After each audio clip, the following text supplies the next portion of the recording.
I was literally in the room when Transformers was being pitched to Joe Ruby at Ruby Spears.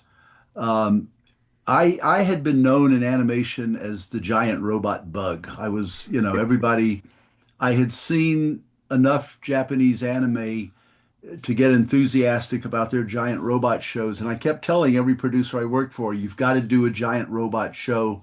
It'll connect with the kids, they'll love it. And they all just blew me off.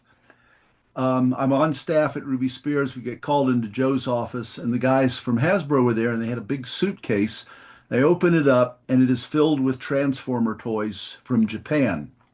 If I remember correctly, they had purchased three different toy lines from Japan. They were changing the paint schemes. They were getting rid of the pilot characters. They were going to be autonomous robots, and they were going to mix and match them together and create a new series for the United States. And they were going around town to every animation studio asking if they wanted to get involved. And I'm in the meeting going like this, because this is exactly what I've been pitching. And as soon as they finished the pitch and they left, I told Joe, I said, you got to do this show. This is going to be huge. It's going to be great. It'll be the biggest thing you've ever been involved in. And I said, you really got to do it. And Joe goes, nah, I got a better idea. We're going to do a show about a teenage boy who turns into a car. And that was where Turbo Teen was born. I am proud to say I never wrote an episode of Turbo Teen.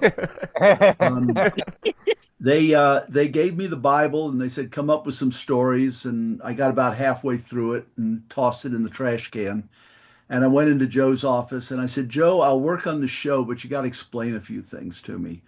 First, if the boy turns into a car and they remove his tires, is he missing his hands and feet when he changes back? If he's a car and they take the battery out, is he missing his heart when he turns back?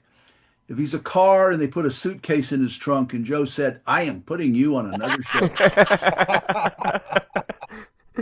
So I was literally there when the thing was being pitched. And I came on to Sunbow through G.I. Joe, but the truth was the production schedule was so intense.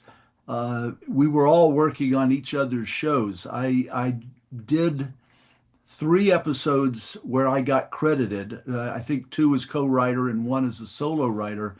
But there was more than one occasion where, someone would toss a script on my desk and say, we've got a problem with Act 2, fix it.